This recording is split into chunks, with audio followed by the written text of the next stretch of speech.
Now at 5, authorities recover a body after a car goes into Shoal Creek. Plus, how the Joplin Empire Market is keeping its garden flourishing in this extreme heat, and attorneys for former President Trump meet with federal prosecutors over a looming indictment.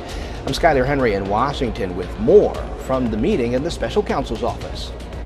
The 4 states' most watched news starts now. Authorities in Joplin have recovered a body after a vehicle went into Shoal Creek. This is KOAM News at 5. I'm Dow Quick. Emergency crews responded to reports of a submerged vehicle around 2:30 this afternoon at the west end of McIndoe Park. Officials say when they were able to access it, they found and recovered the body of a man. Authorities have not yet given the name of the victim or how that vehicle became submerged. The brutal heat continues. Let's check in with Chief Meteorologist Doug Heddy. Yeah, another super hot day for us today. We have heat advisories in effect through tomorrow evening and then excessive heat warning once you get out into southeastern parts of Kansas. We do have some clouds helping us out just a little bit over the past couple hours on the Kansas and the Oklahoma side. And underneath those clouds, we do have some very light little showers, which are rotating through. So that is good. You can see them from Iola, Chanute. A couple little showers just to the west of Pittsburgh. One shower right around Seneca, Missouri. But temperatures are up there, upper 90s to near 100 degrees. A little bit cooler on the Kansas side due to the clouds, but heat indices 102, 103, 104 degrees. And that's what we're going to continue to see over the next few days. Dropping back through the 90s, 80s throughout the evening hours. We're going to look into the weekend here in just a bit. See you soon. Joplin's Empire Market and Community Garden today held an open garden event. Despite these hot temperatures, community members with rented planters got to nourish their plants to protect them from the heat. The open garden also offers watering time and events that are available to the public. Today they hosted yoga for adults and market sprouts for the kids. I really see the value in having community gardens in our area where people can come, either if they don't have a space to grow in their own yards or on their own patios, they can come here, rent space, and have somewhere to grow their own food. The Empire Garden hosts an open garden every Thursday from 10 a.m. to 2 p.m. Next week, Parsons, Kansas residents will go to the ballot to decide whether to renew a public safety sales tax. According to the city of Parsons, the tax supports funding competitive pay to retain experienced police officers and firefighters and to pay for training. It also helps buy vehicles and other critical equipment. The tax has been in place for more than a decade. Well, now the city is asking for a 10-year renewal. For every dollar spent in the city of Parsons, half a cent goes to the public safety sales tax. Last year, almost $1 million was generated through it. It's paid by a lot of people who don't live here. They come here to visit, they stay in the hotels, they eat at the restaurants, they shop in our stores. They help pay for this tax as well. So it helps spread it out so that all the burden isn't on property taxes of the residents themselves. We lost staff because we were not competitive with our surrounding agencies when it came to total compensation and benefits. We've been able to make some forward steps to be able to retain, trained, experienced police officers. According to a recent Parsons Police Community Survey, more than 60% of 750 survey respondents support a public safety sales tax. Voters will decide that tax question next Tuesday. The Ronald McDonald House of the 4 States is celebrating a quarter century of helping families dealing with medical issues. The charity today hosted this ribbon cutting and an open house. The ribbon cutting kicked off a year-long celebration of the care and generosity of everyone involved. As for the open house, well, it's a chance for the public to get a better understanding of just what the charity does. Of our Ronald McDonald House of the 4 States, we are talking about over 3,500 unduplicated families from numerous communities in our 4-state area. And when you look at the number of lodging nights that those families have actually called us home, we are talking over 35,000 lodging nights. The Ronald McDonald House is at 3402 South Jackson Avenue in Joplin. Special Counsel Jack Smith appears to be on the verge of getting a second indictment against former President Donald Trump. This time, the investigation centers around the president's actions following the 2020 presidential election. Reporter Skylar Henry has more details now from Washington. Former President Donald Trump could be facing another indictment from special counsel Jack Smith's investigation, this time for his efforts to overturn the 2020 presidential election. Trump posted on social media that his lawyers, quote, had a very productive meeting with the DOJ this morning, explaining in detail that I did nothing wrong. Trump was informed by a letter last week that he is the target of a Department of Justice investigation. The letter indicated investigators are looking into 3 possible criminal acts, including conspiracy to commit an offense or defraud the U.S., obstruction of an official proceeding, and a civil rights era law which makes it a crime to threaten or intimidate anyone in the free exercise or enjoyment of a right or privilege. Special counsel Jack Smith has already secured 1 indictment on former President Trump. That one was unveiled in June and had to do with Trump's handling of classified material at his Florida home. We have prosecutors that are evil people. These are evil people, deranged. I call him deranged, just one particular man. I think he's a sick person. The former president already has a trial date scheduled for next May, right in the middle of the Republican presidential primaries. We're going to win again, and we're going to win big. Trump's lead over his primary competitors widened even further following the first indictment. Skylar Henry, CBS News, Washington. President Trump said on social media that no indication was given as to when a potential indictment could be coming. As the U.S. looks to continue to cool tensions with China, the superpowers are standing firm in their stances over Taiwan. The House Select Committee on the Chinese Communist Party has employed war games and simulations to help enhance Taiwan's defense against a potential Chinese invasion. The Center for New American Security has mocked up simulations of what a potential invasion could look like, helping U.S. lawmakers form policies to help with national security. Still ahead, staying safe while getting outside. Consumer advocates want federal safety standards for e-bikes and scooters given a surge in battery fires. I'm Natalie Brand with what you need to know to stay safe. And next in Health Watch, why health officials are raising alarms about a possible side disease from tick bites. Topping today's Health Watch, low-dose aspirin might not be as helpful in preventing strokes as previously thought. A study published in JAMA Network Open found older people who took aspirin daily did not see a lowered stroke risk. The study also found daily aspirin use actually increased the risk of intracranial bleeding. Testing a person's ability to smell could one day help predict whether they're at risk for Alzheimer's. A study published in Neurology found people with the genetic markers for Alzheimer's tend to lose their ability to detect odors sooner than others. That could be an early sign of future memory and cognitive problems. Health officials are raising concerns about a food allergy associated with a tick bite. They say many doctors are unaware of the condition and how to diagnose and manage it. Reporter Michael George has more on what you need to know.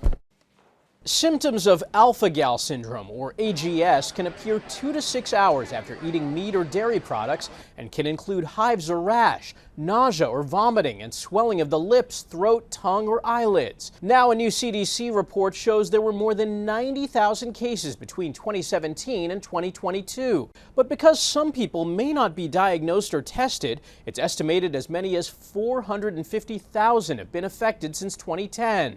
If you have AGS, doctors may recommend you stop eating beef, pork, lamb, venison, and rabbit. And you may need to avoid other foods that may contain alpha-gal, such as cow's milk, milk products, and gelatin.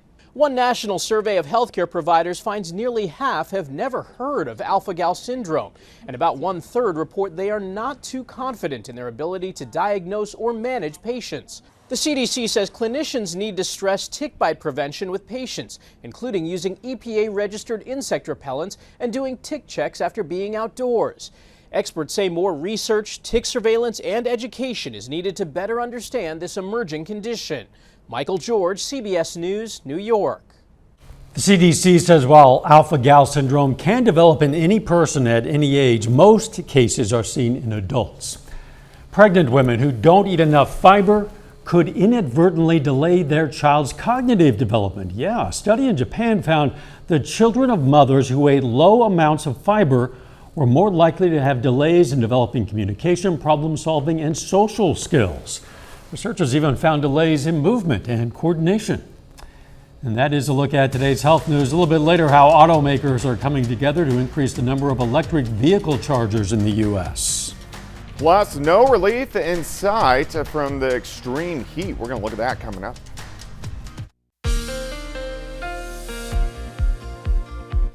Well, it definitely turned out to be a hot one outside for us today, but we've got some clouds in here late this afternoon, which is helping top off that temperature, mainly into the upper 90s for most locations. So we are going to see mostly cloudy skies, at least as we go through the next several hours. Nice shot, Indigo Sky Casino and Resort. All right, heat advisory in effect. This goes through tomorrow as well. Southwest Missouri, northeastern parts of Oklahoma. Once you get out across southeastern Kansas, excessive heat warning as the heat indices are going to be a little bit higher.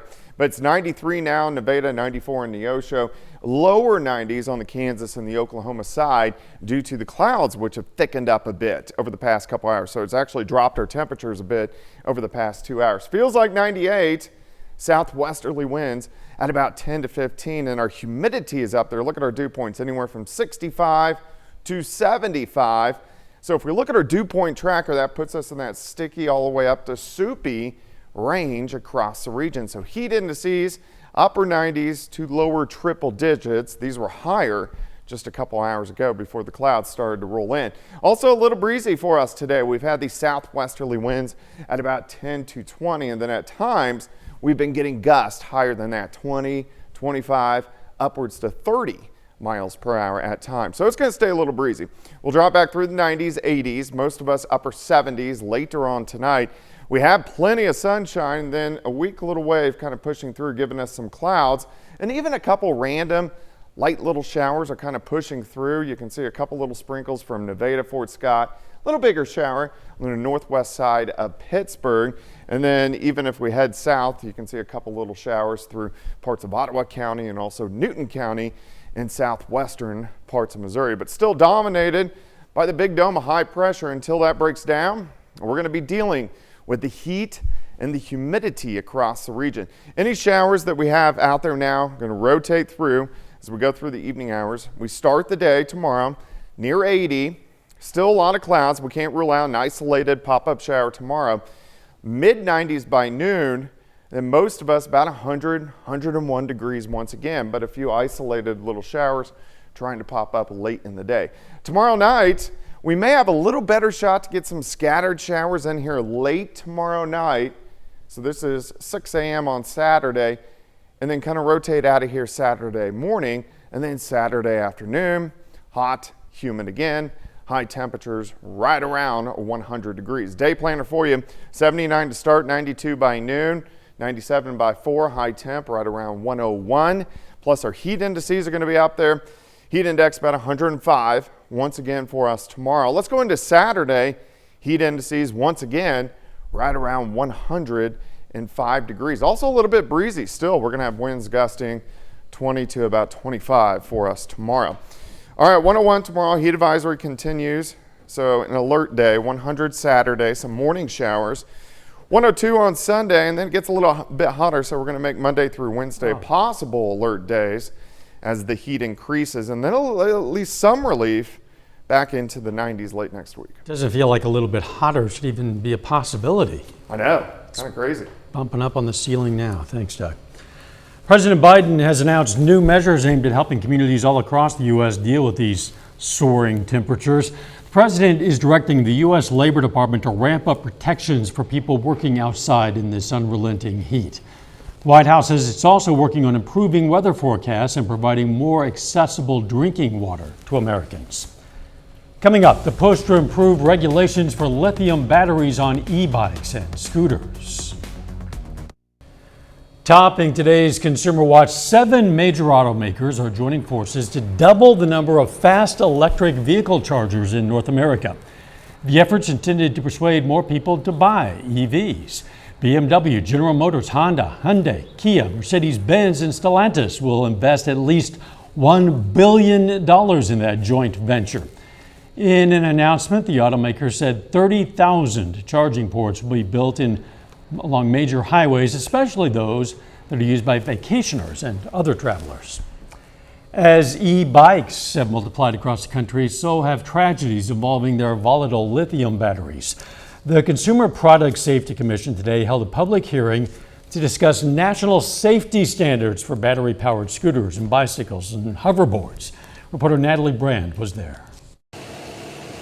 This deadly fire at an e-bike repair shop in New York last month put a spotlight on the potential dangers of lithium-ion batteries. Our members responded quickly. They did an extraordinary job to pull victims out, but the sheer volume of fire is incredibly dangerous. New York Fire Department Commissioner Laura Kavanaugh testified at a U.S. Consumer Product Safety Commission meeting Thursday as lawmakers and consumer advocates push for national safety standards. Are these batteries safe? I think that's a great question. I would say right now, if you have one of these in your home, you don't know. Experts say one of the biggest risks can come from mixing and matching batteries and chargers from different manufacturers. Gabe Knight is with Consumer Reports. I think until we have the federal safety standard and all of these devices are charged, yes, I would take extreme precaution. That means buying a reputable brand from a reputable seller and asking whether the battery and charger are UL certified. Unfortunately, the onus, while it should be on manufacturers and sellers to make sure what they're selling has been tested for safety, consumers right now do have to be very vigilant. The CPSC says last year it received reports of more than 200 fire or overheating incidents nationwide involving electric-powered vehicles such as bikes, scooters, and hoverboards. The commission urges people to never use a device with a battery pack that has been modified or reworked and always be present while charging devices, never while sleeping. While federal regulation could take years, the CPSC says it's working on tougher voluntary standards for battery safety. Natalie Brandt, CBS News, Bethesda, Maryland. If your car isn't electric, well, plan for higher gas prices. Prices at the pump went up 12 cents in 3 days.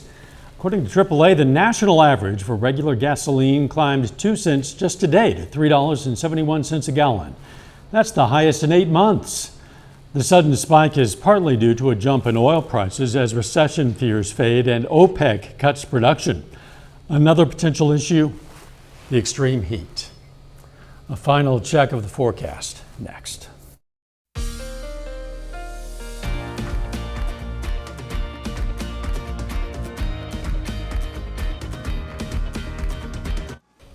Up next on the CBS Evening News, how fertile farmland once used for growing crops is being turned into solar farms that harvest energy from the sun. Then on KOAM News at 6, Southeast Kansas authorities arrest a man after a brief standoff. Plus, we're going to have more on that sales tax question going before Parsons, Kansas voters next week. And we're going to hear from the Frontenac 10 and under All-Stars baseball team as they get ready to head to the World Series. Stay with us for the CBS Evening News and then KOAM News at 6. Researchers and dinosaur buffs around the world are celebrating what they consider an extraordinary discovery. It's the fossil of a plant-eating antelope-sized dinosaur that roamed the plains of Southeast Asia, give or take about 150 million years ago. Researchers in Thailand recently showed off what they describe as one of the best preserved fossils ever found in the region. The new species is named Minimochus funoensis. This specimen, it's fairly complete from about the base of the neck through the base of the tail. It's got the legs, part of the skull, and really importantly, a really well-preserved hand, which doesn't happen very often in these animals. The fossil was discovered in 2012 northeast of Bangkok, and researchers took years to study it before presenting their findings. Seems they're finding a new one about every other week. Yeah, it seems like it. The weather is too hot, Doug. It is, and it's going to stay hot as we go through the next few days. About 100, 101 for us tomorrow, 100 on Saturday, 102 on Sunday. We are going to have a few hit and miss showers and thunderstorms over the next couple days, and then getting even a little bit hotter as we go through next week. Yes, that is actually possible. Thanks for joining us. CBS Evening News is next. And of course, we're going to be right back here for KOAM News at 6. We'll see you then. In the meantime, be careful out there and let's make it a great evening.